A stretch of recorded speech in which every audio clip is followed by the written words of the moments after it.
माननीय मन्त्रीजीमाथि प्रश्न उठ्यो यदि राज्यको कुनै सक्षम निकायले अनुसन्धान गर्नु पर्यो भने त्यस्ता माननीय मन्त्रीजी मन्त्रीको पदमा रहन पाउनुहुन्न त्यसकारण उहाँले राजीनामा गर्नुपर्छ यी शब्दहरू मेरा हैन सभामुख महोदय यो त यही सम्मानित सदनमा 2080 चैत 3 गते मंगलबारका दिन प्रतिपक्षी दलको नेताको हैसियतले वर्तमान गृहमन्त्रीज्यूले व्यक्त गर्नुभएको नैतिकताको मापदण्ड हो सभामुख महोदय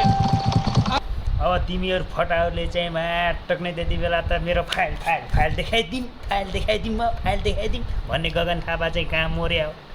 अनि तिमी जब भुसुडीवालाले पनि भनेको थिएन हिजोको दिनमा त्यहाँ पदमा बस्ने तिम्रो चाहिँ छैन तुरन्त राजीनामा दिनुपर्छ अन्त अहिले तिम्रो पालाउँदा त तिमी त भैँसीको तलको पछाडिपट्टिको जस्तो गरेर बस्या हो त तिमीलाई मजा आयो